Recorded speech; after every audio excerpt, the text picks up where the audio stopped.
অকণমান সামগ্ৰিক কোভিড-19ৰ চিত্ৰ এখন আপোনালোকৰ ওচৰত অংকন কৰিব খুজিছোঁ। আমাৰ সমগ্ৰ বিশ্বত কোভিড-19ৰ আক্ৰান্ত লোকৰ সংখ্যা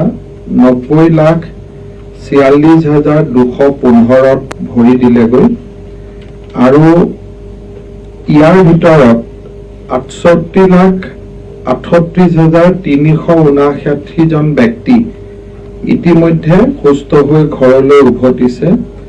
আৰু বিশ্বজুৰি বৰ্তমানলৈকে ৰিকভাৰী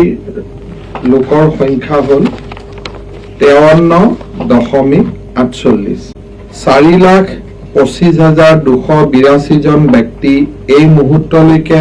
কোভিড ৰোগত আক্ৰান্ত হৈছে। প্ৰায় 55.77% ব্যক্তি আৰোগ্য হৈ ঘৰলৈকে উভতি গৈছে, অৰ্থাৎ 2,37,196 ব্যক্তি ঘৰলৈকে উভতি গৈছে।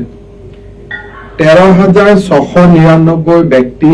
ভাৰতবৰ্ষত মৃত্যু হৈছে আৰু 3.22 মৰ্টেলিটি ৰেট বুলি আমি ক'ব পাৰোঁ। এই মুহূৰ্তলৈকে আমাৰ ৰাজ্যখনৰ সফলতা ইয়াতে লুকাই আছে যে আমাৰ ৰিকভাৰী ৰেট হ'ল 63.3, অৰ্থাৎ ভাৰতবৰ্ষৰ 2-1 ৰাজ্যক বাদ দিলে ৰিকভাৰী ৰেটত এতিয়া অসমে টপ 3ত আছে বুলি ক'লেও ভুল কৰা নহয়। পিছলৈকে আমি আৰু দেখা পাই যাম। আৰু আমাৰ 9 গৰাকী লোকৰ এতিয়ালৈকে মৃত্যু হৈছে। অৱশ্যে গধূলিলৈকে সংখ্যাটো 10 হ'বগৈ। আমি এটা কনফাৰ্মেশ্যনৰ অপেক্ষাত আছো, বা টেন্টেটিভলি আপোনালোকে 10 বুলি ধৰিব পাৰে। চ' মৰ্টেলিটি ইজ 0.16%। এই দুইটা ফালৰ পৰা আমি ভাৰতবৰ্ষৰ আন ৰাজ্যবিলাকৰ তুলনাত অসমে এতিয়ালৈকে বেটাৰ পাৰফৰ্ম কৰি আছে। অৱশ্যে ভৱিষ্যতৰ কথা আমি নকওঁ আজিৰ দিনত। যদি আমি ৰিকভাৰী ৰেট চাওঁ তেতিয়াহ'লে কেৰালাত 52% ৰিকভাৰী ৰেট আজিৰ দিনত।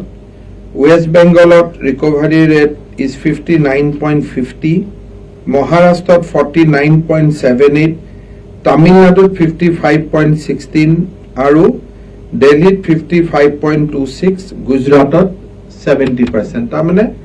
গুজৰাটত 70% ৰিকভাৰী ৰেট আছে আৰু গুজৰাটৰ পিছতেই 63% ৰিকভাৰী ৰেট লৈ অসমে এটা নিৰ্দিষ্ট স্থানত আছে।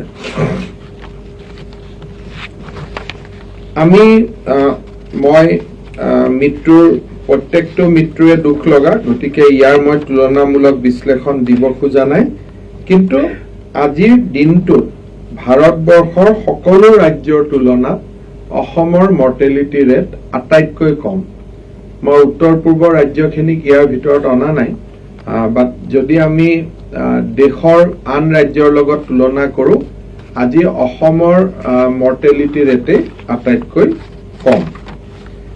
আমাৰ বাবে আৰু এটা ভাল খবৰ এইটোৱেই যে প্ৰথমতে মই এটা এক্টিভ কেছৰ এটা ষ্টেটাছ দিব খুজিছোঁ যে আমাৰ কনফাৰ্ম কেছৰ সংখ্যাই 5,586টাত ভৰি দিছে।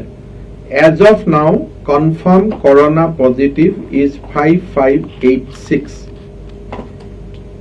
হস্পিটেলত আছে 2,170 আৰু তাৰ বিপৰীতে সুস্থ হৈ ঘৰলৈ উভতি যোৱা লোকৰ সংখ্যা হ'ল 3521।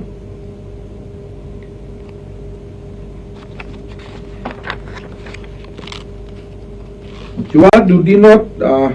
আমি যদি দেখা পাওঁ যে এভাৰেজ আমি কেছ 250ৰ তলত পাই আছিলোঁ আৰু কেতিয়াবা কেতিয়াবা ইভেন আমি 102টালৈকেও আমি কমত পাইছোঁ। কিন্তু যোৱাকালি যিটো স্পাইক আছিলে 331, দেট ৱাজ দ্য হাইয়েষ্ট। তাৰ আগত আমাৰ আটাইতকৈ ডাঙৰ স্পাইক আছিলে around 285 on 4th June। 4th জুনত আমাৰ 285 আছিলে, that was the highest spike, কিন্তু যোৱাকালি 331টা কেছ আটাইতকৈ হাইয়েষ্ট বুলি আমি ক'ব লাগিব। কিন্তু ইয়াৰ মাজত এটা গুণগত পাৰ্থক্য আছে কি, 4 তাৰিখে আমি যেতিয়া 285টা কেছ আমি পাইছিলো, সেই মুহূৰ্তত আমাৰ টেষ্টিং আছিল 7 to 8,000, কিন্তু যোৱাকালি our test figure was around 15,000. So 15,000 test kori we got 331 cases. মই ভাবো যে যদি আমি টেষ্টিং আৰু নাম্বাৰ অফ কেছ যদি এটা আমি কোৰিলেট কৰো, তেতিয়ালে মই ভাবো যে পেনিক হোৱাৰ কোনো প্ৰয়োজন নাই, because of number of test we have concluded তাৰ কাৰণে আজি আমাৰ অকনমান যোৱাকালি আমি বেছি কৰোনা পজিটিভ ৰোগী আমি দেখা পাইছো।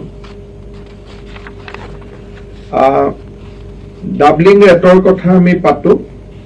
আমাৰ যোৱাবাৰ মই যেতিয়া 8 জুনৰ সময়ত আপোনালোকক সম্বোধন কৰিছিলো, সেই সময়ত ডাবলিং ৰেট আছিল 7 days। আজি আমাৰ কেছৰ ডাবলিং ৰেটৰ গৈ পেলাই আমি 13 দিনত ভৰি দিছো। তাৰমানে 13 দিন হলেহে এতিয়া আমাৰ কেছ দুগুণ হৈছে। আদাৰৱাইজ আগতে আমাৰ 7 দিনলৈকে আছিল, আৰু এটা সময় আহিছিল আপোনালোকৰ মনত আছে যে 3 দিনত আমাৰ কেছ ডাবল হৈ গৈছিল। 20 মেৰ পৰা 23 মেৰ ভিতৰত আমাৰ কেছ ডাবল হৈ গৈছিল। But against that now our doubling rate is 13 days।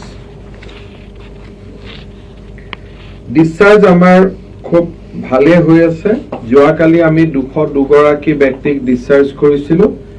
আজিও আমি এতিয়ালৈকে 117 গৰাকী ব্যক্তিক ডিসচাৰ্জ কৰিছো। হয়তো নাম্বাৰ অফ ডিসচাৰ্জ গধূলিলৈকে আৰু বাঢ়িব পাৰে। আটাইতকৈ খুব মই গৌৰৱ সহকাৰে ক'ব খোজো যে অলপ পিছতে maybe after 1 hour our test will cross 3 lakhs। এতিয়া অলমোস্ট উই হেভ টাচ, মই এতিয়া চালে আপোনালোকক গধূলিলৈকে মই টুইট কৰি দিম। Assam has touch 3 lakh test figure. So' এইটো এটা খুব ইম্পৰ্টেণ্ট কথা। যোৱা 13 তাৰিখে আপোনালোকে যদি হিচাপ কৰে, ইট ৱাজ 2 lakhs। 13 পৰা 22 within 9 days we have done 1 lakh test। এতিয়া দেশত 3 লাখ টেষ্ট কৰা ষ্টেটৰ সংখ্যা কেইখনমানত থাকি গৈছে টোটেল। আমি যদি চাওঁ পাৰ মিলিয়ন পপুলেশ্যনত যদি আমি টেষ্ট চাব যাওঁ, অসমৰ per million test figure is now 8,229। Last যেতিয়া মই সাংবাদিক মেল কৰিছিলো, আপোনালোকৰ লগত কথা পাতিছিলো, সেই সময়ত পাঞ্জাব আদি আমাতকৈ আগত আছিল। এতিয়া যদি আমি চাওঁ যে ডাঙৰ ষ্টেট আমাতকৈ আগত হিমাচল, ৰাজস্থান মাৰ্জিনেলি 8475, 8582, তামিলনাডু 11,000, দিল্লী 19,000, অন্ধ্ৰপ্ৰদেশ 12,000, তাৰ বাদে আৰু আমাৰ ওপৰত কোনো ষ্টেট নাই। So now we are among the top 6 per million test কৰাৰ সংখ্যাত we are among the top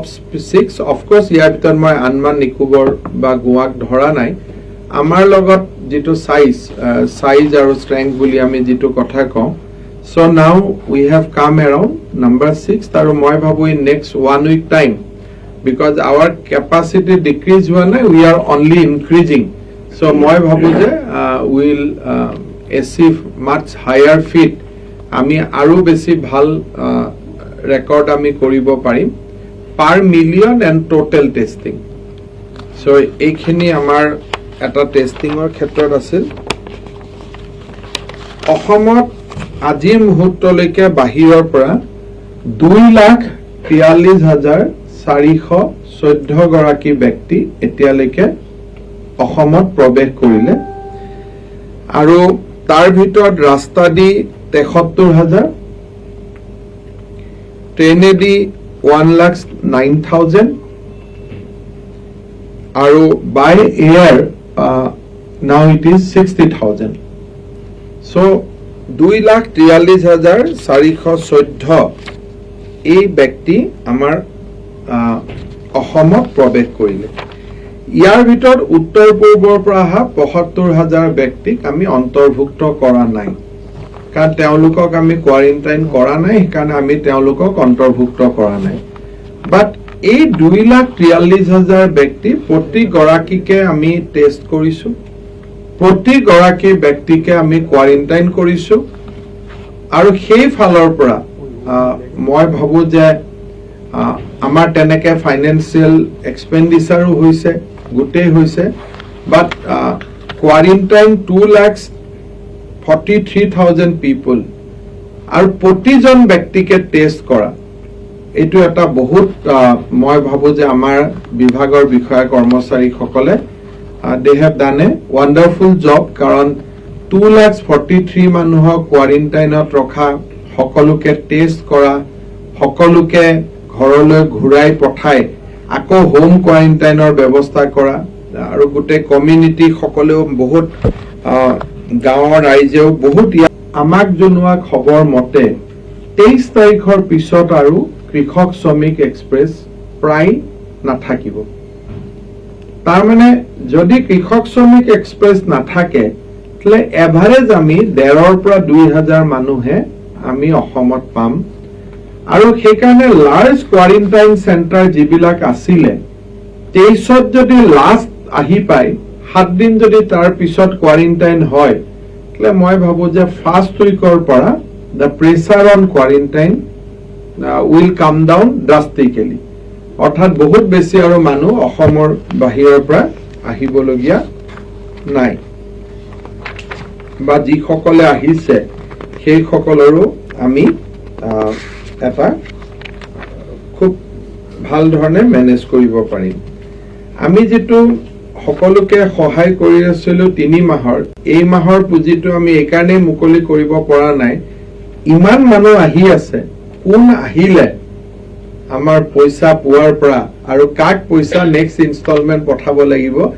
ই এটা ৰেকৰ্ড ৰিকনচিলিয়েশ্যন লাগিব। ডিসি সকলে আমাক জনাব লাগিব যে কোন আহি পালে আৰু কাক আমি পঠাব লাগিব। সেইকাৰণে পাৰহেপছ নেক্সট থাৰ্ড ইনষ্টলমেন্টটো আমি পঠাওতে 10-15 দিন দেৰি হ'ব, because we have to reconcile the fact, reconciliation এটা এক্সাৰচাইজ হ'ব। 23 তাৰিখে লাষ্ট বেটছটো আহি পোৱাৰ পিছত ডিসি সকলে ৰিকনচিলিয়েশ্যন কৰিব পাৰিব যে আমাৰ, আপোনালোকে জানে যে এতিয়ালৈকে আমি প্ৰায় 3,88,456 মানুহক আমি 4,000 টকাকৈ আমি এতিয়ালৈকে দিছো। ইয়াৰ পৰা 2.43 মাইনাছ হ'ব, গতিকে এই যে মাইনাছ কৰিব লাগিব যিসকল আহি পালে, so it is taking some time. গতিকে সেইটো ক্ষেত্ৰত মই অলপ ৰাইজে 2-এটা প্ৰশ্ন সোধে, সেইকাৰণে এইটো মই স্পষ্টীকৰণ এটা দিব খুজিছো। এতিয়া আমি আহিব খুজিছো যে আমাৰ সন্মুখত কেইটামান নতুন সমস্যাই দেখা দিছে, আৰু সেইটো বিষয়ে ৰাইজক জনাই থোৱাটো ভাল হ'ব যে মই বহুত দিনৰ পৰা এইটো কথা এমফেচিছ কৰি আছো যে ফেজ 3 ফেজ 1 টো এনেকুৱা আছিল যে সেগা চুৰুকাকৈ আমি ইয়াত টেষ্ট কৰিছো, তাত টেষ্ট কৰিছো, আৰু phase 1 was mostly dominated by Markaz. It was mainly in Ahomad jodi ami sao, the phase 1 of the COVID was dominated by the incident of Markaz, Nijamuddin Markaz. Aru homogra April mahto ami motamoti Markazor case homo ami paisilu, তেওঁলোকক receive কৰিলো, treatment কৰিলো, পঠাই দিলো, এটা হেতু আছিল আমাৰ বাবে ফেজ 1। তাৰ লগত আমি কমিউনিটি সাৰ্ভিলেন্স প্ৰগ্ৰাম এটাও আমি আৰম্ভ কৰিছিলো, but we could not get any positive people. তাৰমানে Assam was more or less COVID free except the Markaz. That was the history. 5th May পৰা next April গ'ল, 5 May পৰা যেতিয়া লকডাউন খুলিলে, ৰাস্তা ঘাটৰ অলপ ৰিলেক্সেশ্যন হ'ল, ৰোডৰ কথা আহি পৰিলে লাহে লাহে আমাৰ হাতত কোৱাৰেণ্টাইন কেছ বিলাক অহা আৰম্ভ কৰিলে আৰু কোৱাৰেণ্টাইন কেছেদি গৈ গৈ গৈ গৈ আমি 5,000 কোভিডৰ সংখ্যা পাৰ কৰিলো it may go up to 6,000 but release is also fast গতিকে মই ভাবো যে সেকেন্ড ফেজ অফ যেটো কোভিড আছিল বেসিক্যালি বাহিৰৰ পৰা অহা মানুহৰ সংখ্যা হি 6,000 লৈকে যাব পাৰে 6,500 হ'ব পাৰে but recovery is fast so এইটো গুটেইটো আমি মই ভাবো যে by July first week it will come to an end by and large তার পিছতো প্লেন চলিব দুজন এজন পাম কিন্তু বাই এন্ড লার্জ এটো যাবগৈ এই সেকেন্ড ফেজ তো চলি থকাৰ সময়তে আমি গুৱাহাটী মহানগৰীত সেগা সুৰুকাকৈ কেটামান কেছ পাই আছিলো যাৰ কোনো ট্ৰেভেল হিষ্ট্ৰি নাছিলে আৰু সেই কাৰণে আমি গুৱাহাটী মহানগৰীত আমি এটা যোৱাবাৰ আপোনালোকক আমি কৈছিলো যে আমি 15 তাৰিখৰ পৰা 30 তাৰিখলৈকে আমি 50,000 স্যাম্পল টেষ্ট কৰিম আৰু তাৰ লগে লগে যে আমিও টেষ্ট কৰিম আৰু মানুহে যাতে ভলেন্টাৰিলি দিয়ে সেই কাৰণে আমি 12টা স্ক্ৰিনিং সেন্টাৰো আমি আৰম্ভ কৰিছিলো আমি আশা কৰা নাছিলো যে 12টা সেন্টাৰত ইমানখিনি মানুহ আহিব কিন্তু ৰেসপন্স তো খুব ভাল আছিল আৰু আজি দিনতো 12টা স্ক্ৰিনিং সেন্টাৰত এভাৰেজ 500 to 400 মানুহ আহিছে পাৰ ডে কেতিয়াবা পাণ্ডুত আটাইতকৈ বেছি আহে কেতিয়াবা ক্যাপিটাল ডিসপেন্সাৰীত বেছি আহে বাট এভাৰেজ 400 মানুহ অকলে 12টা হস্পিটালত কোনেও একো নোকোৱাকৈ out of their own anxiety লোক আহি আছিল এতিয়া এই 12টা কালেকশন সেন্টাৰ আমি 15 তাৰিখৰ পৰা আজিলৈকে চলোৱাৰ পিছত যিখিনি মানুহ আমি অনা নাই নিজে আহিছে ভলেন্টাৰিলি আহিছে we got 111 positive cash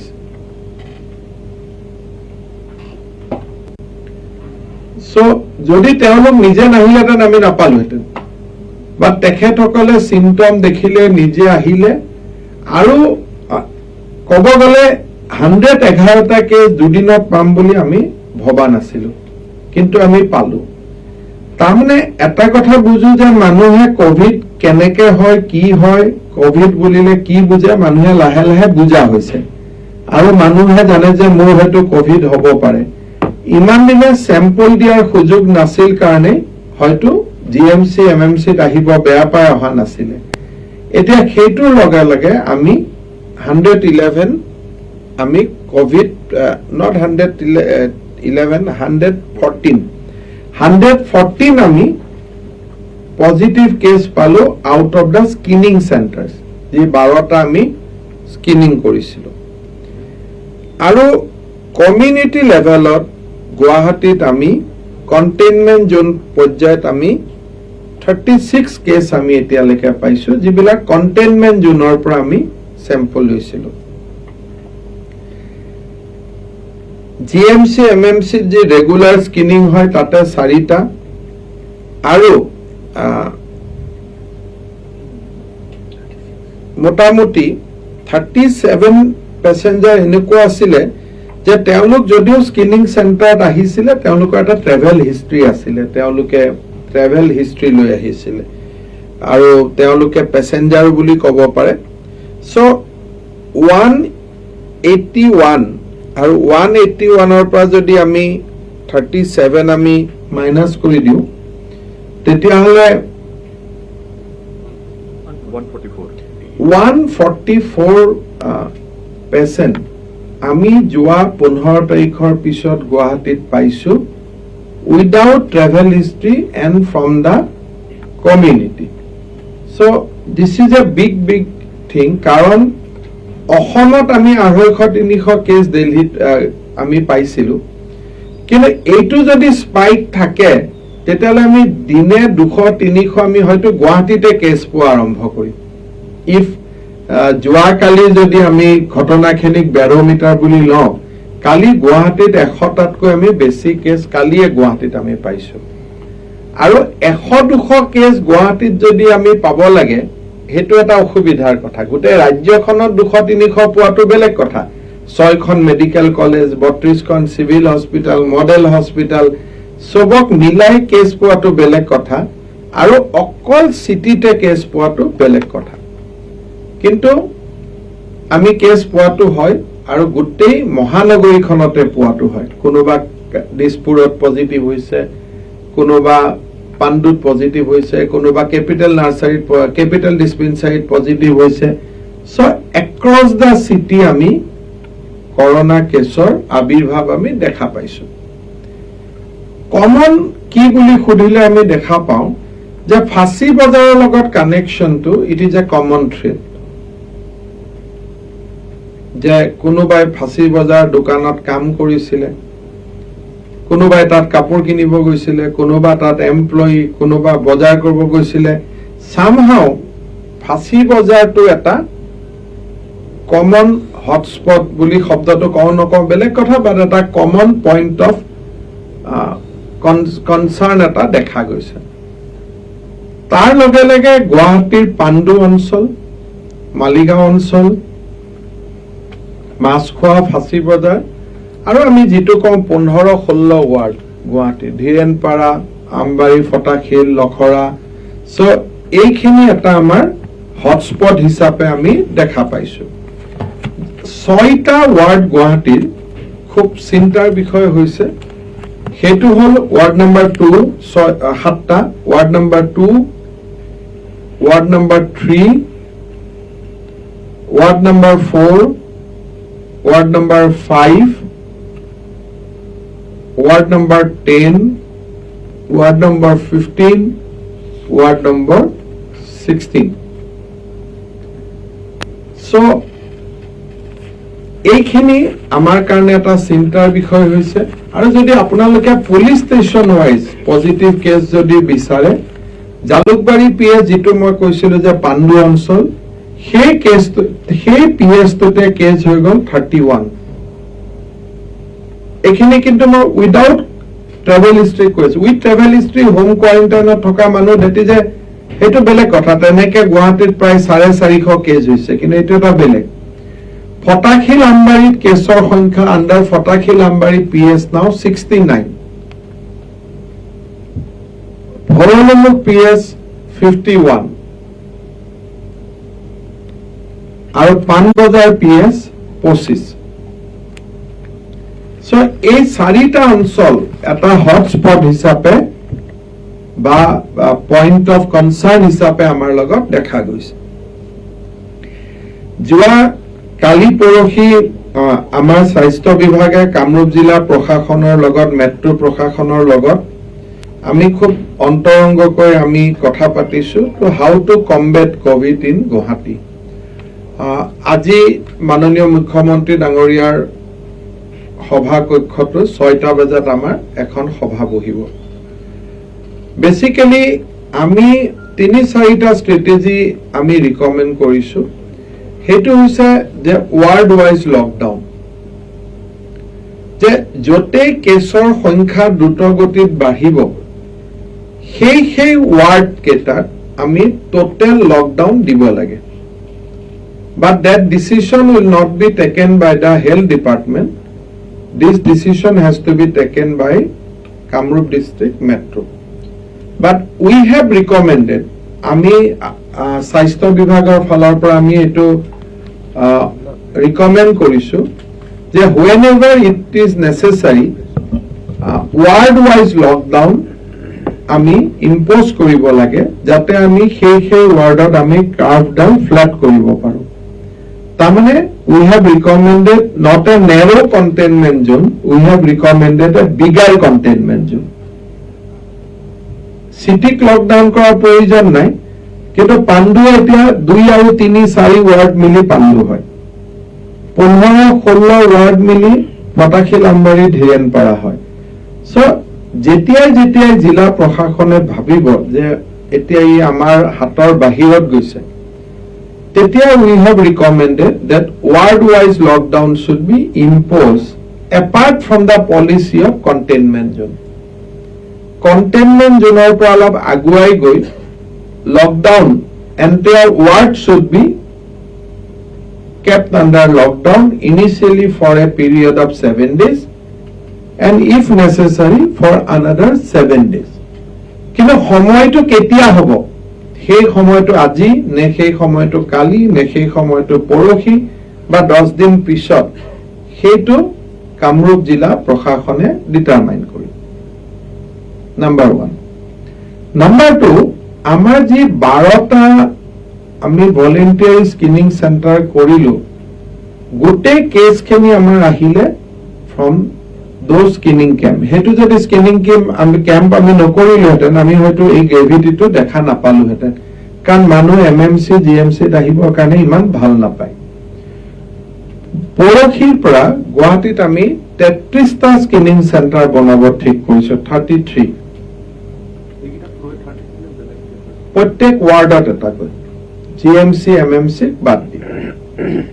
per ward 33। গতিকে সেই 12টাৰ ভিতৰত 10টা 33ৰ ভিতৰত থাকিব, 2টা নাথাকিব, কাৰণ MMC GMCটোক আমি ৱাৰ্ডৰ লগত ৰখা নাই।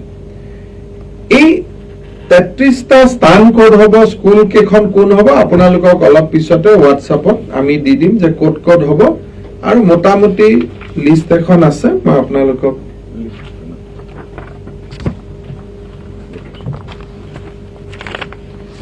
যেনেকে আমাৰ ৱাৰ্ড নম্বৰ 1ত Jalukbari girls high school, ward number 2 Pandu Adarsh, ward number 3 Vidya Mandir, ward number 4 Kamakhya, ward number 5 Durga Sarobar Vidyapeeth high school, ward number 7 Ambari high school, ward number 8 Kaliram Barua girls high school, এনেকে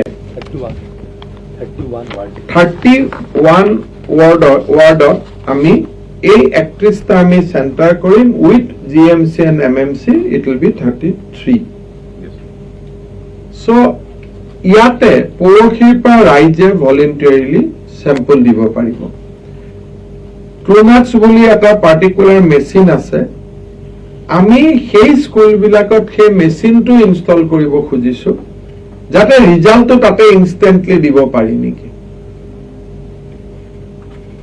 কিন্তু it will take time 7 days সেইটো পৰ্যায়ত যাবৰ কাৰণে, বাট আমি চেষ্টা কৰি আছো। অলৰেডি আমি 100টা ট্ৰুনাটছ মেচিনৰ আমি অৰ্ডাৰ দিব খুজিছো, আৰু সেই ট্ৰুনাটছ মেচিন বিলাকৰ কেপাচিটি থাকে দিনটো 30 to 40। সো আমি তাতে দিনটো 30টা বা 35টা চেম্পল পাম, তাতেই ললো, তাতে ৰিজাল্ট কৰি দিলো, তেতিয়া আৰু দিন ৰখিব নালাগে। RT-PCR টেষ্টৰ কাৰণে আহোঁতে যাওঁতে 3 দিন থাকিব লাগিব। সো ইয়াত যাতে আমি ইনষ্টেণ্ট ৰিজাল্ট পাওঁ, কিন্তু এইটো নৰ্মেল টেষ্ট হয়, ICM এপ্ৰুভ কৰা টেষ্ট, এইটো টোটেল টেষ্টৰ ভিতৰতে পৰে। সো ট্ৰুনাটছ টেষ্ট আমি এই 33টা জেগাত কৰাৰ কাৰণে আমি ভাবিছো, বাট এজ অফ নাও নৰ্মেল চেম্পল লৈ আহি মেডিকেলত টেষ্ট কৰিম, ৰিজাল্ট দিম, কিন্তু ইয়াক আৰু অলপ সফিষ্টিকেটেড কৰাৰ কাৰণে আমি প্লেন কৰি আছো। আৰু এই 33খন হাইস্কুলতে আমি বৰ্তমান একোখন সৰু সুৰা হস্পিটেল টাইপ কৰিব খুজিছো। এই 33খনতে not 33, 31ত এজন MBBS ডক্টৰ থাকিব, 2জন MPW থাকিব, 2জন GNM, 2গৰাকী GNM থাকিব, 2গৰাকী ANM থাকিব, 2গৰাকী লেব টেক থাকিব, যাতে সৰু সুৰা ঔষধ, হস্পিটেল, টেষ্টিং, চেম্পল কালেকশ্যন গোটেইবিলাক যাতে গুৱাহাটী মহানগৰীৰ ৰাইজৰ কাৰণে এই 31টা জেগাতে সম্ভৱ হৈ যায়। সময় লাগিব অলপ, বাট দেট ইজ আৱাৰ ইণ্টেনশ্যন। কিন্তু চেম্পল কালেকশ্যনটো পৰহিৰ পৰা আৰম্ভ হৈ যাব, আৰু লিষ্টখন আমাৰ NHM-ৰ ফালৰ পৰা বাতৰি কাকতত আমি ভাল কৰি প্ৰচাৰো কৰিম, বহুল প্ৰচাৰ কৰিম, ৰাইজে যাতে গম পায়, আৰু আপোনালোককো দি দিম আমি, আপোনালোকেও যাতে এই প্ৰচাৰ কৰিব পাৰে। বেচিকেলি পৰহিৰ পৰা আমি আৰম্ভ কৰিম, হয়তো পৰহি ক'ৰবাত গোটেই 31টা নহয়, হয়তো 20টাও আৰম্ভ হ'ব পাৰে, but within day or 1 or 2 day এইটো ফুল্লি ফাংচনেল হৈ যাব। তাৰ পিছত এতিয়া মই যেনেকে ক'লো যে ধৰ গুৱাহাটীত ডেইলি 200কৈ কেছ আহিলে আমি ক'ত ৰাখিম? অসমত আহোঁতে আমি ৰাখিব পাৰো,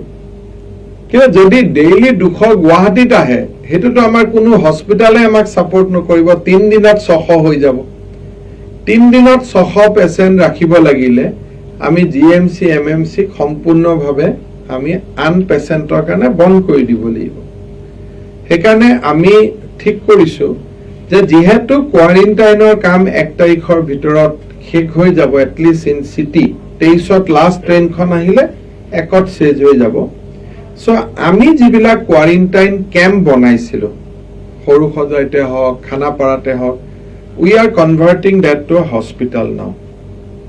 কাৰণ সিটিত মই আশংকা কৰিছো যে কেছৰ সংখ্যা বাঢ়িব 100-150 কৈ কেছৰ সংখ্যা বঢ়াৰ আশংকা আছে ফটককৈ এই কাৰ্ভডাল ফ্ল্যাট হোৱাৰ কথা নাই কাৰণ যেহেতু কোনোবা ঘৰত যদি এজনৰ সোমাই ই আৰু দুজনক দিব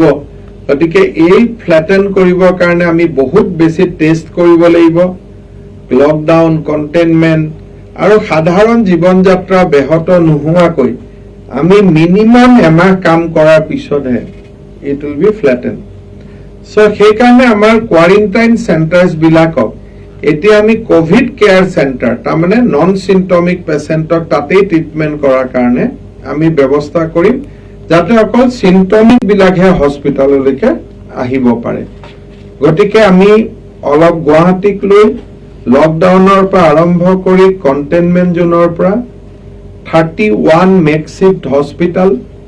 31 টেস্টিং সেন্টাৰ আৰু কনভাৰ্টিং কোৱাৰেণ্টাইন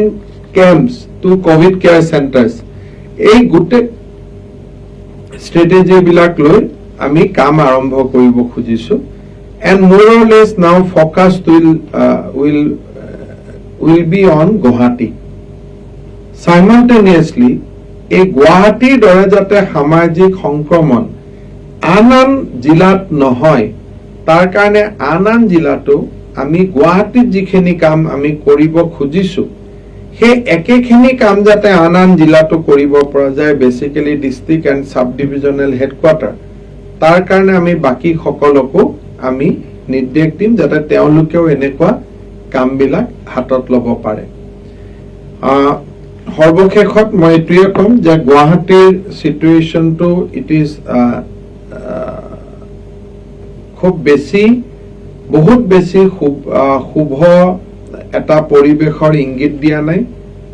দিল্লী চেন্নাই মুম্বাই যাতে আমাৰ মহানগৰখন হ'ব নোৱাৰে তাৰ বাবে সোশ্যাল ডিস্টেন্সিং আৰু মাস্ক খুব ডাঙৰ কৰি আমি ইয়াৰ বাবে সকলোৱে কেম্পেইন কৰিব লাগে নহলে আমাৰ বিপদ অনিবাৰ্য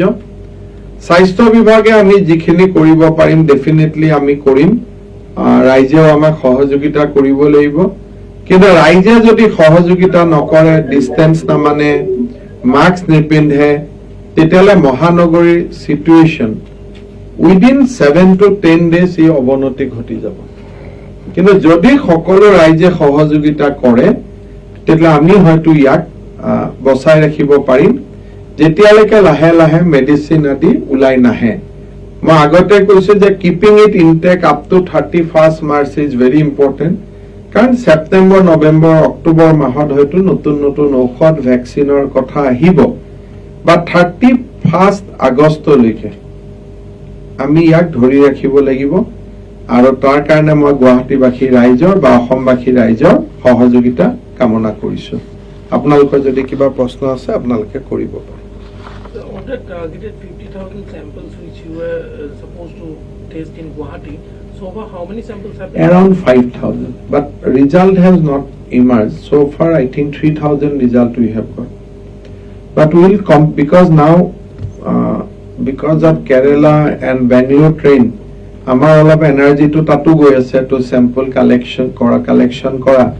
23 tarikhor pisot ami bahut beshi koi Guwahatit lagi jabo parim aru এনেইটো যদি আমি চাব যাওঁ তেতিয়ালে অকলে 10খন হস্পিটালতে আমি প্ৰায় 2,000 স্যাম্পল কালেক্ট কৰিছো ইন লাষ্ট ফ্ৰম 15 বেসিক্যালি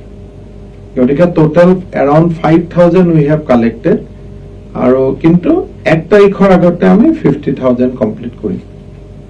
খালি এটো মেট্ৰো নহয় উইথ আমিনগাঁও এৰিয়া মানে যত ট্ৰাকৰ গুৱাহাটীত যত ট্ৰাকৰ আড্ডা আছে আমি একদম GMC area বুলি কোৱা নাই আমিনগাঁও অকণমান আজাৰা ট্ৰাকৰ চেণ্টাৰ নিউ গুৱাহাটী গোটেইখিনি সামৰি লৈ 50,000 আমি 31 তাৰিখৰ ভিতৰত কৰি ল'ম এৰাউণ্ড 5,000 ৰিজাল্ট 3,000 মানৰ আহিছে কৰিম 31ৰ ভিতৰত কৰিম কিন্তু ক'ৰবাত 31 নহয় 2 তাৰিখো হ'ব পাৰে বাট উই আৰ অন ট্ৰেক আমি লাহে লাহে ইয়াক ইনক্ৰিজ কৰি গৈ আছো আৰু এই 31টা চেণ্টাৰ হৈ যোৱাৰ লগে লগে মই ভাবো যে নাম্বাৰটো হয়তো 50,000তকৈ বেছিও হ'ব পাৰে কম নহ'লে গুৱাহাটীৰ বাদে বাকী জেগাত ইণ্ডিকেশ্যন নাই বাকী জেগাত কোনো কমিউনিটি পোৱা নাই এতিয়ালৈকে ক'ৰবাত 2-এজন পাইছে চবৰে একোটা হিষ্ট্ৰী আছে কিন্তু এলাৰ্মিং গুৱাহাটী হৈছে আৰু গুৱাহাটী গোটেই যিমান কেছ হৈছে চবে হয় ফাঁচী বজাৰত কাম কৰিছিলে নহ'লে বজাৰ কৰিব আহিছিলে নহ'লে তাতে ব্যৱসায় কৰে সামহাও অলপমান লিংক আপ হৈ আছে আৰু মই ভাবো যে ফাঁচী বজাৰৰ ভিতৰত বহুত কেছ আছে মানুহখিনিয়ে টেষ্টিঙৰ কাৰণে হয়তো ওলাই অহা নাই ওলাই আহিলে আৰু বহুত কেছ পোৱা যাব ওচৰা-ওচৰিকৈ থাকে ঠেকাঠেকি থাকে সেইকাৰণে তেখেতসকল ওলাই আহিলে number of case will increase বাকী কিবা যদি আপোনালোকক সুধিবলগীয়া আছে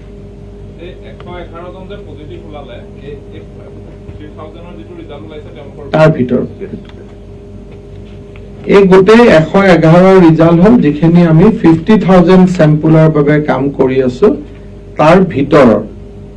আৰু ইয়াৰ ভিতৰত টোটেল সংখ্যাটো অলপ বেছি কালি যেনেকৈ আমি দিওঁতে কামৰূপ মেট্ৰ' বুলি কওঁতে অকণমান বেছি দেখুৱাইছে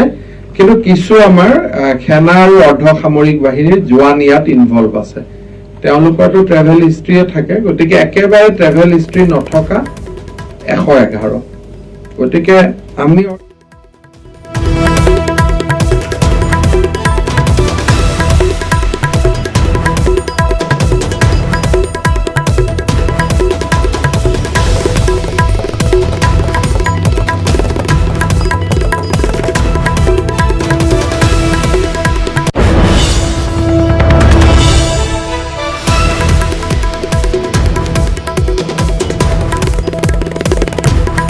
lockdown 2 number ward 3 number ward 4 number 6 number ৱাৰ্ডত হ'ব লকডাউন সমান্তৰালকৈ 10 নম্বৰ ৱাৰ্ড 15 নম্বৰ ৱাৰ্ড আৰু 16 নম্বৰ ৱাৰ্ডত হ'ব লকডাউন প্ৰথম পৰ্যায়ত হ'ব 7 দিনৰ লকডাউন দ্বিতীয় পৰ্যায়তো হ'ব আন 7 দিনৰ বাবে লকডাউন মহামাৰী কৰোনা ভাইৰাছৰ সংক্ৰমণ ইতিমধ্যে সামাজিক সংক্ৰমণ আৰম্ভ হৈছে গুৱাহাটীত আৰু তাকে লৈ সংবাদমেলত উদ্বিগ্ন মুখ্য বিত্তমন্ত্ৰী ডক্টৰ হিমন্ত বিশ্ব শৰ্মা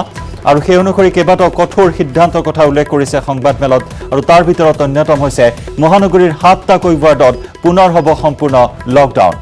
দুটা পৰ্যায়ত 7 দিনকৈ সম্পূৰ্ণ লকডাউন কামৰূপ মহানগৰ জিলা প্ৰশাসনে ঘোষণা কৰিব লকডাউন 2 নম্বৰ 3 নম্বৰ 4 নম্বৰ আৰু 6 নম্বৰ ৱাৰ্ডত হ'ব লকডাউন সমান্তৰালকৈ 10 নম্বৰ 15 নম্বৰ আৰু 16 নম্বৰ ৱাৰ্ডতো হ'ব লকডাউন প্ৰথম পৰ্যায়ত হ'ব 7 দিনৰ লকডাউন দ্বিতীয় পৰ্যায়তো হ'ব 7 দিনৰ বাবে লকডাউন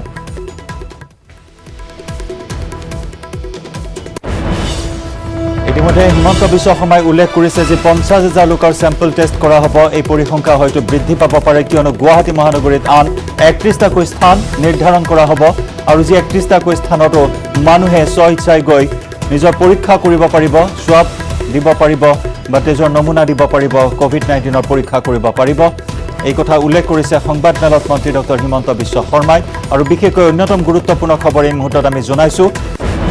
সামাজিক সংক্ৰমণ বৃদ্ধি পোৱাৰ পৰিপ্ৰেক্ষিতত গুৱাহাটী মহানগৰীত 7টা ৱাৰ্ডত পুনৰ সম্পূৰ্ণ লকডাউন ঘোষণা কৰা হ'ব কণ্টেইনমেণ্ট জোনৰ সংখ্যা যেনেদৰে গুৱাহাটীত বৃদ্ধি পাইছে আৰু ঠিক তেনেদৰে এতিয়া এই সংক্ৰমণ প্ৰতিৰোধ কৰিবলৈ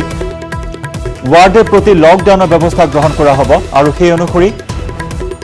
7টাকৈ ৱাৰ্ডত দুটা পৰ্যায়ত 7 দিনকৈ সম্পূৰ্ণ লকডাউন ঘোষণা কৰিব কামৰূপ মহানগৰ জিলা প্ৰশাসনে আমি ৱাৰ্ড কেইটা পুনৰ জনাইছো 2 number ward 3 number ward 4 number ward 6 number ৱাৰ্ডৰ লগতে 10 15 আৰু 16 নম্বৰ ৱাৰ্ডত হ'ব লকডাউন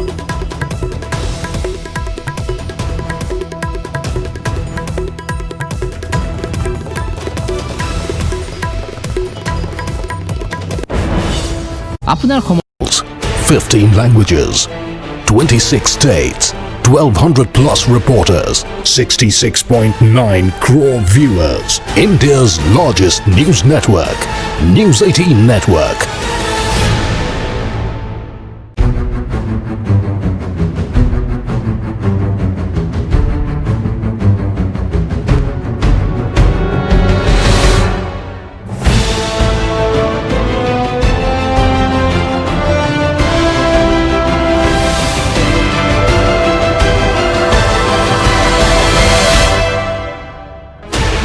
Sixteen channels, 15 languages,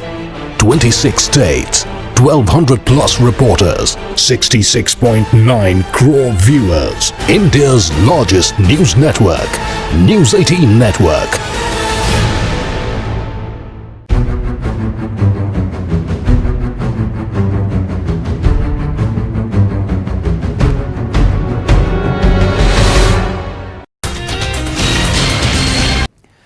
আৰু ইতিমধ্যে আপুনি প্ৰত্যক্ষ কৰিলে নিউজ 18ত মন্ত্ৰী হিমন্ত বিশ্ব শৰ্মাৰ সংবাদমেলৰ সম্প্ৰচাৰ আৰু যি সংবাদমেলত কেইবাটাও গুৰুত্বপূৰ্ণ কথা ঘোষণা কৰিছে মন্ত্ৰী ডক্টৰ হিমন্ত বিশ্ব শৰ্মাই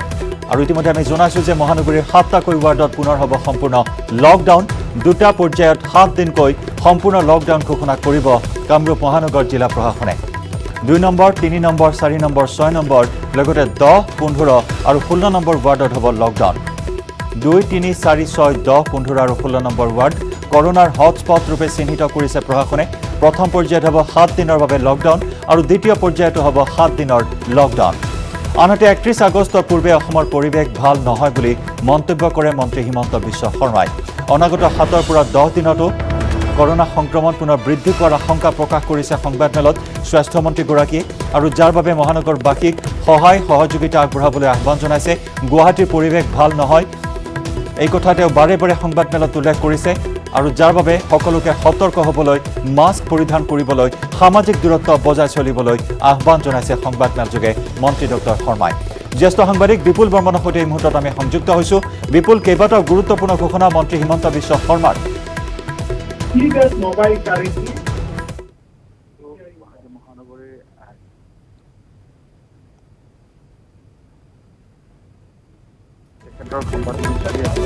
সংবাদমেলত আমাৰ কেমেৰা পাৰ্চন দাস আৰু মই আমি দুজনে আহিছোঁ কভাৰেজৰ বাবে সংবাদমেল এতিয়াও শেষ হোৱা নাই জয়ন্ত কিন্তু তেখেতে আপুনি কোৱা ধৰণে কেইবাটাও গুৰুত্বপূৰ্ণ কথা কৈছে বিশেষকৈ কৈছে যে গুৱাহাটী মহানগৰীত কেইবাটাও ৱাৰ্ড এই ৱাৰ্ডসমূহত লকডাউন হোৱাৰ সম্ভাৱনা আছে এই লকডাউন হ'ব প্ৰথম 7 দিন তাৰপিছত আকৌ 7 দিন মানে 14 দিনৰ লকডাউন হ'ব এই কথা আজি 6 বজাত আজি মুখ্যমন্ত্ৰীৰ শপত প্ৰেক্ষাগৃহত এখন গুৰুত্বপূৰ্ণ সভা অনুষ্ঠিত হ'ব আৰু তাতেই সিদ্ধান্ত গ্ৰহণ কৰিব বুলি জনাইছে আৰু ইতিমধ্যে হিমন্ত বিশ্ব শৰ্মাই তেখেতে এই COVID-19ৰ ওপৰত যিখন সংবাদমেল দিছিলে এই সংবাদমেলখন তেখেতে সমাপ্ত কৰিলে শেষৰ ফালে তেখেতে কেইটামান ৰাজনৈতিক কথাও কৈছিলে মণিপুৰক লৈ আৰু লকডাউনৰ কথা যদি আমি কওঁ তেতিয়াহ'লে ক'ব লাগিব যে ৱাৰ্ডসমূহত প্ৰত্যেকটো ৱাৰ্ডত আমি 1 নম্বৰ ৱাৰ্ডৰ পৰা আটাইকেইটা ৱাৰ্ডত এই যিটো 31 নম্বৰ ৱাৰ্ডলৈকে সকলো ৱাৰ্ডতে এই কোভিড পজিটিভ হোৱাক লৈ সোৱাব টেষ্ট কৰিব বুলি জনাইছে গতিকে আজি এখন সংবাদমেল যথেষ্ট গুৰুত্বপূৰ্ণ আছিল কাৰণ ইয়াৰ আগৰ যিখন প্ৰেছ কনফাৰেন্স আছিল সেইখন 8 জুনত প্ৰেছ কনফাৰেন্স দিছিলে তাৰপিছত তেখেতে মণিপুৰলৈ গুচি গৈছিলে আৰু তাৰ পৰা মণিপুৰৰ পৰা আহিয়ে পুনৰ আজি যিখন সংবাদমেল দিলে আৰু NHMৰ কাৰ্যালয়ৰ অনুষ্ঠিত সংবাদমেলত তেখেতে জনাইছে যে 1 নম্বৰ ৱাৰ্ডৰ পৰা আৰম্ভ কৰি যিহেতু জালুকবাৰী ফালৰ পৰা আৰম্ভ হয় গতিকে প্ৰত্যেকটো ৱাৰ্ডতে সোৱাব টেষ্ট কৰিব আৰু তাৰ উপৰি এই যি প্ৰত্যেকটো ৱাৰ্ডৰ উপৰি কেইবাটাও ৱাৰ্ডৰ কথা কৈছে সেইকেইটা ward 1 number 2 number 4 number 5 number ৱাৰ্ডৰ কথা কৈছে সেই ৱাৰ্ডসমূহত এই লকডাউন হোৱাৰ সম্ভাৱনা আছে কাৰণ কিয় সেই ৱাৰ্ডসমূহত যথেষ্ট কোভিড পজিটিভ ইতিমধ্যে পোৱা গৈছে সেইখিনি যে কণ্টেইনমেণ্ট জোন কৰাৰ পিছত লকডাউন কৰিব লাগিব আৰু তেখেতে এটা কথা উল্লেখ কৰিছে যে সমগ্ৰ গুৱাহাটী মহানগৰখন আগৰ যি প্ৰথম পৰ্যায়ৰ লকডাউনৰ নিচিনা লকডাউন নকৰিলেও হ'ব বুলি তেখেতে জনাইছে মুঠৰ ওপৰত সেইবাবে জয়ন্ত আমি ক'ব বিচাৰিছোঁ যে আজিৰ সংবাদমেলখন অত্যন্ত গুৰুত্বপূৰ্ণ আছিল আৰু তেখেতে যিবোৰ খতিয়ান যিখিনি কিমানখিনি লোকৰ ভাল হ'ল কাৰণ 5,586 গৰাকী গৰাকী লোক এই পৰ্যন্ত COVID-19 আক্ৰান্ত হৈছে সমগ্ৰ অসমত এই গোটেই হিচাপখিনি আজি সংবাদমেলত তেখেতে জনাইছিলে কিন্তু আজি যদি মই কওঁ সামগ্ৰিকভাৱে গোটেই প্ৰেছ কনফাৰেন্স কৰা আটাইতকৈ গুৰুত্বপূৰ্ণ দিশটো হ'ল যে গুৱাহাটী মহানগৰীৰ যিবোৰ আটাইকেইটা ৱাৰ্ডত যিখিনি টেষ্ট কৰাৰ কথা কৈছে সেইখিনি গুৰুত্বপূৰ্ণ আৰু লগতে যিটো লকডাউন হোৱাৰ আজি সন্ধিয়া ভাগত মুখ্যমন্ত্ৰীৰ লগত বৈঠকৰ পিছতে ঘোষণা কৰিব যে কোনকেইটা ৱাৰ্ডত কেনেধৰণে লকডাউন হ'ব প্ৰথম 7 দিন তাৰপিছত আকৌ ছেকেণ্ড 7 দিন 14 দিন সেইকেইটা অত্যন্ত আজি সংবাদমেলৰ গুৰুত্বপূৰ্ণ দিশ আৰু জয়ন্ত মই শেষত ক'ব বিচাৰিছো যে তেখেতক সাংবাদিকসকলে প্ৰশ্ন কৰিছিল যে মণিপুৰৰ ৰাজনীতি কি ধৰণৰ হৈ আছে কাৰণ যিহেতু কেইবাজনো বিধায়কে পদত্যাগ কৰিছিলে মুখ্যমন্ত্ৰীৰ ওচৰত পদত্যাগ দাখিল কৰিছিলে ধন্যবাদ জ্ঞাপন কৰিছো এই মুহূৰ্তত আপোনাক আমি আৰু বিপুলে আমাক জনাইছে যে মন্ত্ৰী হিমন্ত বিশ্ব শৰ্মাই আজি সন্ধিয়া 6 বজাত মুখ্যমন্ত্ৰীৰ সৈতে যি গুৰুত্বপূৰ্ণ বৈঠক অনুষ্ঠিত হ'ব আৰু সেই বৈঠকতো এই বিষয়টো গুৰুত্ব সহকাৰে আলোচনা কৰিব বুলি সংবাদ মাধ্যমৰ সন্মুখত প্ৰকাশ কৰিছে আৰু তাৰ সমান্তৰালকৈ আমি জনাইছো যে মহানগৰীৰ 7টাকৈ ৱাৰ্ডত সম্পূৰ্ণ লকডাউন ঘোষণা কৰিব কামৰূপ মহানগৰ জিলা প্ৰশাসনে যি 7টা ৱাৰ্ড COVID-19 সংক্ৰমণৰ হটস্পট হিচাপে চিহ্নিত কৰা হৈছে ব্ৰেকিং নিউজ কামৰূপ সত্ৰ ন্যায়াধীশৰ আদালত চৌহদত কৰোনা আতংক 2 নম্বৰ জিলা ন্যায়াধীশৰ পেছকৰ এন ৰাও কৰোনাত আক্ৰান্ত হৈছে মুন্সিফ আদালতলৈ অহা সাক্ষী কৰোনাত আক্ৰান্ত হৈছে বিগত সপ্তাহত COVID-19 আক্ৰান্ত হৈছে লোকজন দিছপুৰ থানাৰ এক গোচৰত 4 দিন পূৰ্বে জবাববন্দী দিবলৈ আহিছিল লোকজনে পুনৰ জনাইছো কামৰূপ সত্ৰ ন্যায়াধীশৰ আদালতত চৌহদত কৰোনা আতংক 2 নম্বৰ জিলা ন্যায়াধীশৰ পেছকৰ এন ৰাও COVID-19 আক্ৰান্ত হৈছে মুন্সিফ আদালতলৈ অহা সাক্ষী আক্ৰান্ত হৈছে COVID-19 বিগত সপ্তাহত COVID-19 আক্ৰান্ত হৈছে লোকজন দিছপুৰ থানাৰ এক গোচৰত 4 দিন পূৰ্বে জবানবন্দী দিবলৈ আহিছিল লোকজনে